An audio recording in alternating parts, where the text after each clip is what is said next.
Hi guys, welcome back to my channel. If you're new here, my name is Kennedy and I post like lifestyle, work from home, UGC, freelancing, content, all those types of things. Today's video, I'm going to be answering a bunch of questions that I've been getting about UGC and freelance and just how I got started and what it even is in general. So we're diving in deep to the world of UGC.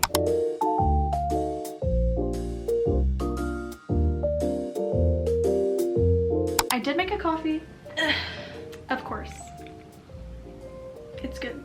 In my last talking video that I did, these are like kind of uncommon on my channel, but I did do another one like a couple months ago and it got really popular. A lot of people like to learn about my YouTube journey, so if you haven't seen that, I talked about like the 5 big tips that or like my 5 biggest takeaways from posting on YouTube, and you should definitely watch it if you haven't already. It was really fun to talk about and just like really inspiring, and I felt really creative when I was making it. So anyway, yeah, I'm gonna link it here. If you guys want to watch it, feel free to click off and then come back to this one, but don't forget to come back. So I'm going to be breaking up this video into a few different sections so that it just kind of makes it easier for all of us to keep track and to follow along. Okay guys, I have some notes on my computer, so if I'm glancing over, forgive me. I don't have this memorized or anything. I'm kind of just talking out loud, so bear with me. The first thing I wanted to talk about is a little bit about my story and how I got started into UGC and how my journey has been so far. So basically, I started UGC back in February of this year, so it has been 6 months now that I have done UGC, and I've really done it like super part-time because at the beginning, like I was getting started making my portfolio. I got a couple of deals, but then I got married, I graduated college, I moved, so like I was like not super consistent there for a couple months, and now that I'm settled in, we are back on track with UGC and I'm doing it more consistently and working harder at it. So back when I started in February, I have been doing content creation for a very long time, over I would say about 5 years now, because I previously owned a jewelry company. If you didn't know, I think I've talked about this on my channel before, but I own a jewelry company and I marketed myself through TikTok and Instagram mainly, and I did all short form video, all my content myself. I did everything, and I grew to over like 150k followers combined on both platforms. It was crazy. I had a ton of growth. I was really good at making the content that performed well for my account, and anyway, it just was a great experience for me getting into content creation. So now fast forward, I don't own my business anymore. I don't do that, but I take those content creation skills that I learned and practically used for my own account to grow it, and now I use them in UGC. So UGC is user generated content. I haven't said that yet in this video, but it's basically like regular people making ads for brands that they can post on their social media, but you don't post it. So like you think, oh, you're an influencer, but it's really not influencing because you aren't posting it. You don't have to have the followers. You don't have to keep up your socials. Like make the video and then you send it to them and they don't even credit you. Like they post it, they take it. It's like a regular person ad. So that's kind of how UGC works. It has kind of been a rocky journey for me because I was, you know, trying to get started and like it's kind of hard to get off the ground, and then I was super inconsistent, and now I'm like starting back up again. So I've had like a really inconsistent journey, but I have made almost $5,000 doing UGC alone, and I only had like 7 deals or so. Honestly, not a whole lot. It's a very lucrative business, and also that doesn't even scratch the surface of what some people make. I see other creators like making $20,000 a month doing UGC, which is actually insane because I know that they work 24 hours a day, 7 days a week. I'm just kind of doing this more as a part-time hobby, keep me busy type thing, and we enjoy the extra cash for fun things like vacation and stuff. Anyway, now that I've talked about my journey, I'm going to talk about how you can get started doing it as well. Getting started with UGC is actually pretty simple. Like it's a process, but you don't have to have a ton of experience to get started, which is the really beautiful thing about UGC. The first step is you want to do all of the prep. So this includes creating a new social media account. I did Instagram and Twitter. I don't really do TikTok. I made a TikTok for my UGC stuff, but I just can't keep up with it. TikTok just wears me out. So I've posted on it, but I don't really keep up with it. It's out there, but anyway, I don't really work on it. Twitter and Instagram are the gold mines in my opinion, but TikTok, a lot of UGC creators also do TikTok shop, but that's like a whole other thing that I don't know anything about, so forget that. Anyway, you want to get prepped. I created my Instagram account, but before I did that, I actually signed up for a new Gmail account. So I came up with my name. My handles are all Socially Kennedy on Instagram, Twitter, email, everything. So then once I had my email to connect to my social accounts, made my Instagram, I made a first post. My first post was like day one of becoming a UGC creator, and then I never posted another rendition of the series, so it ended very quickly. But I like tried to follow some other UGC creators that I had seen, because I had been doing so much research on UGC before I actually took the plunge. I followed so many UGC creators on my personal account, and then I was like, you know what, I'm sick of this, I'm just gonna make my own account. Unfollowed them all on my personal and followed them all on my UGC account. I was starting to get like follow back, and like everybody was super nice in the UGC community, and that is another like huge perk about UGC, is everyone is just so kind. But anyway, once you are prepped and you've created your socials and you have created your email, you're gonna want to optimize your bio with some SEO, like some keywords. You're gonna want to put your email in there so that brands, when they find you, they can reach out to you and they don't have to go searching for it. You want to make it as easy and accessible as possible for brands to find you. The next thing you're going to want to do is make a portfolio. So this took me a while. I really wanted to make it look good, and I'm at the point now where I really want to like revamp and totally like ditch my old one and create a new one, but that's going to take some time, so TBD.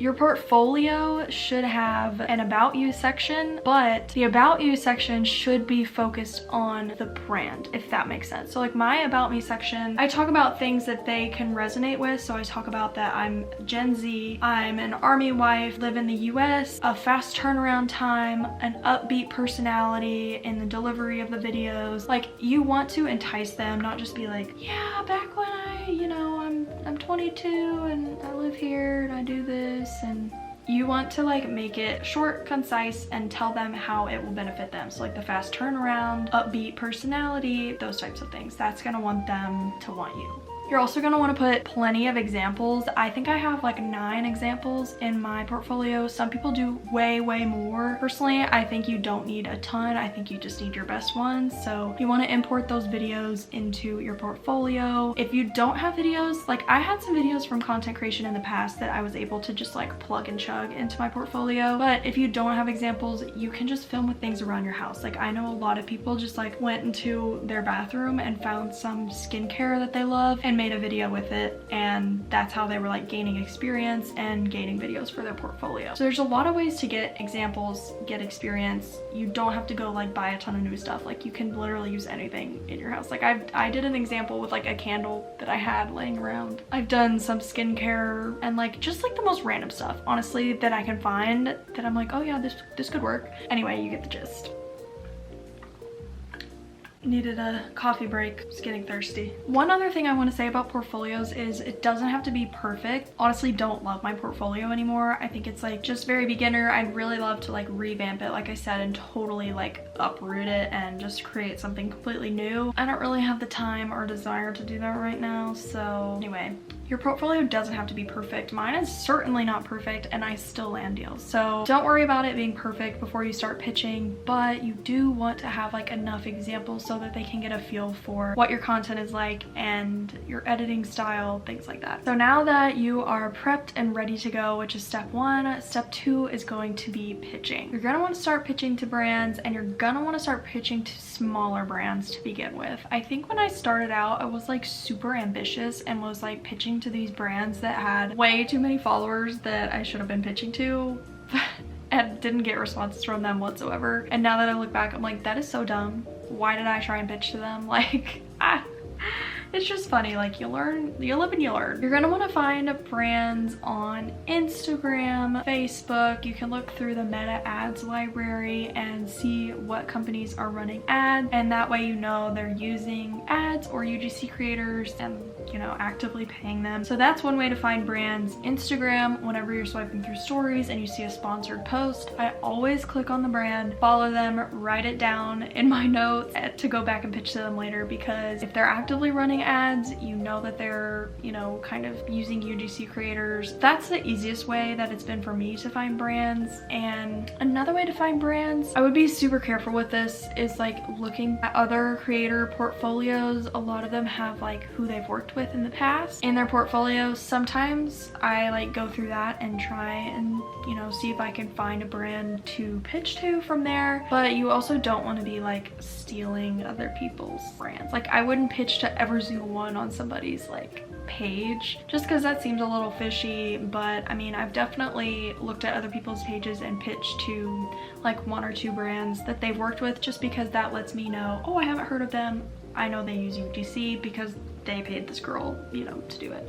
You're gonna want to keep your pitch concise, to the point, and give them value. A lot of times I go to their website and see if I can't find a specific like collaboration / partnership email. If it's just like a generic hello@brand.com, I tend to not email that, because it's just like a general support email and you don't tend to get responses. So if that's the case, if I can't find an email that's specific enough, I go to their Instagram and I send them a DM and I say, hey, so-and-so, my name is Kennedy, I'm a UGC creator, I blah blah blah, I love this, I have some content ideas I'd love to share with you. What's the best email for me to reach out regarding UGC collaboration? Something like that. Sometimes I'll send them like an example in the chat of work that I've done in the past. It's like alongside their niche. It really just depends on how I'm feeling. I know that I'm not the best at pitching, because I think if I was better at pitching, I would get more deals.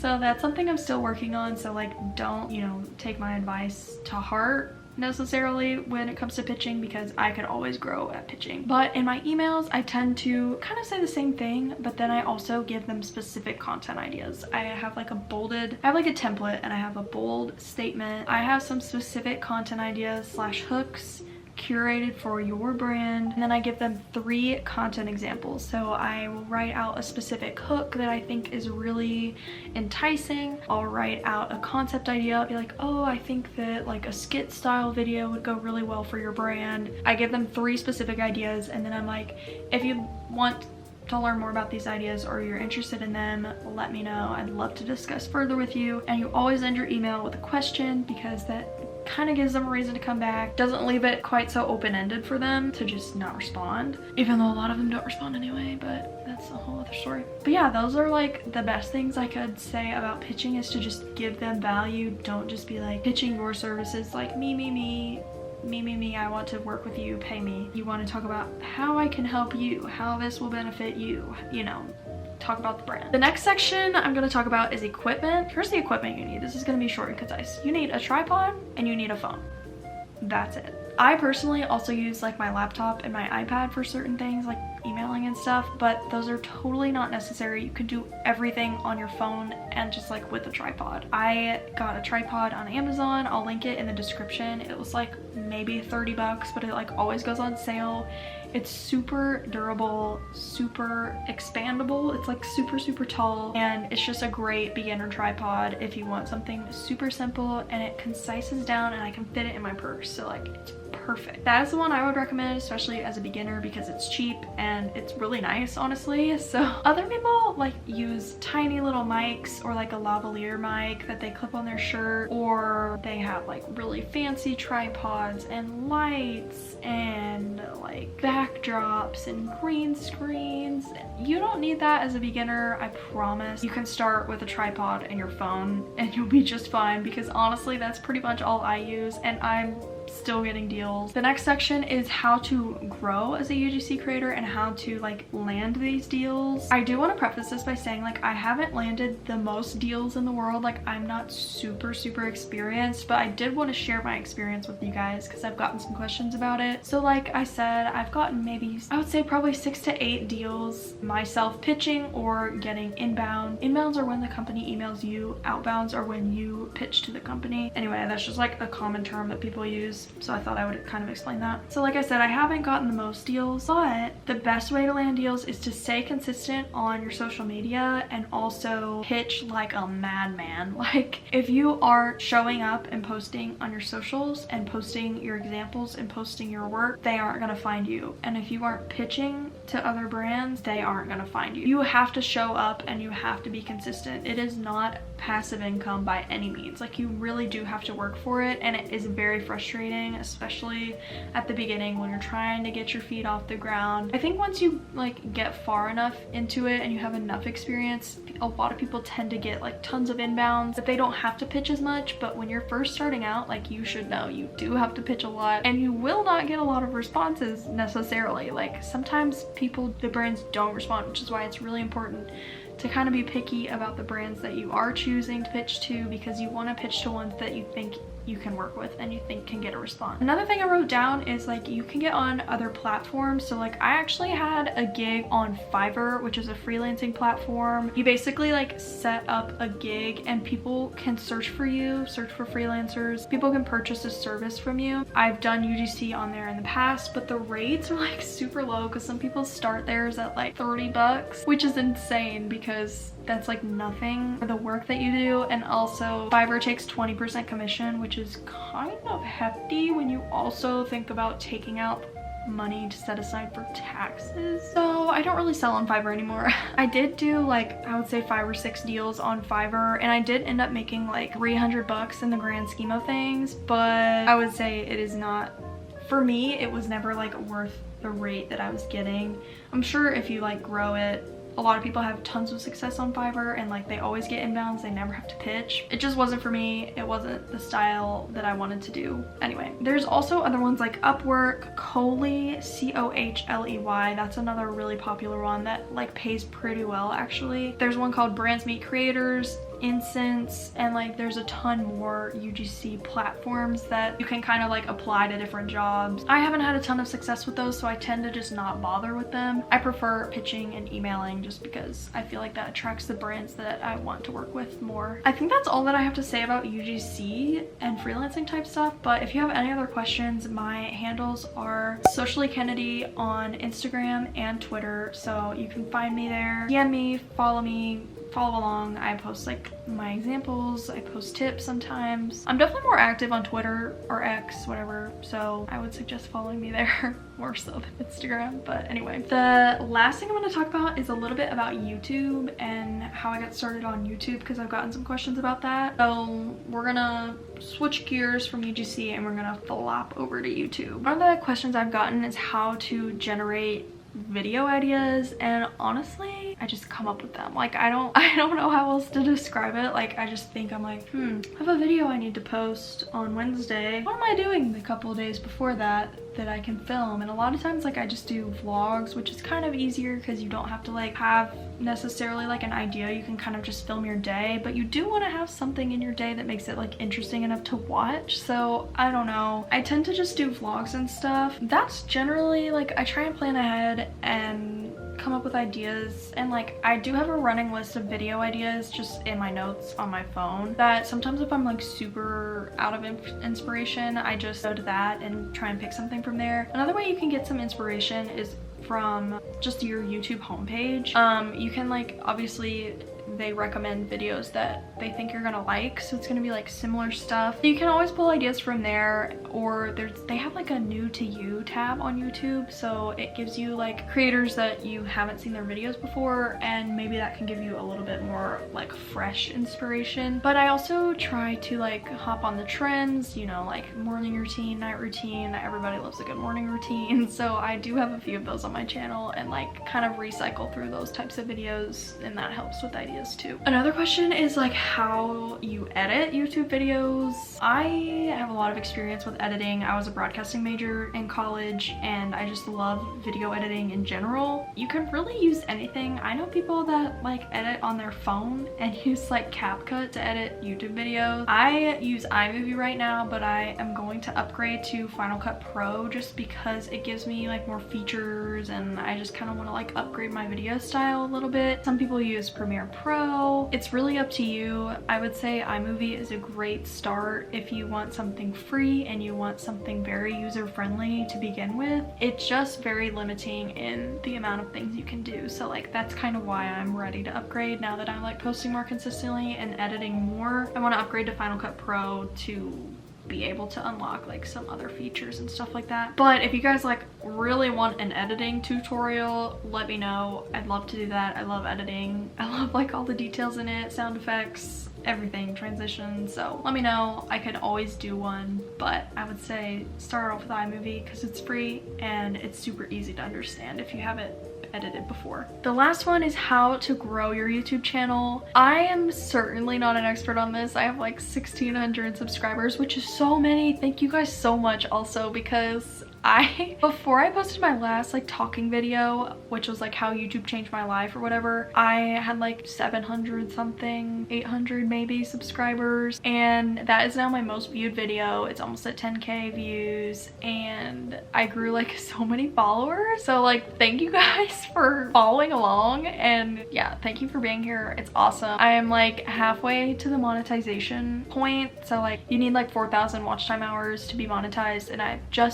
I'm barely over the 2,000 mark, so we're getting there and I'm really excited to like keep posting and stuff. But growing your account, I would say, like I mentioned earlier, like posting those types of, I would say like posting trending videos, like the morning and night routines, stuff like that is gonna help you get recognized by people who don't know you, because like I said, everyone loves a good morning routine type of video, even if they don't know who the creator is. Posting vlogs is definitely harder because people aren't gonna care if they don't know who you are. So that's why I do post those trending types of videos, like work from home day of my life. Like so many people want to see what people do when they work from home, stuff like that. So trending, like a mix of trending videos to like get the ball rolling, and then once people know you, I think you can start to post like those more specific vlogs, just like kind of about your life and stuff like that. So I would do like a mix of the two. That's what I've been doing and it's fun and it's been working so far. So I think that is everything that I have to say. I have no idea how long this video is gonna be, but thanks for sticking around. If you watched this whole video, I hope that you learned something. And like I said, if you have other questions, you can either leave them in the comments below or you can message me on Instagram or Twitter. Socially Kennedy is my like UGC account, and I'd love to answer them as best I can. I think that's everything. Hopefully this was educational. If not, thanks for watching anyway. But yeah, definitely subscribe if you're new here. I do post more UGC work from home content and stuff like that. And I also just like post, like I said, my routines and other vlogs, so feel free to stick around if you'd like. I mean, I'm not gonna force you, but I think you should. That's all that I have in this one, and I'll see you guys in the next one. Bye.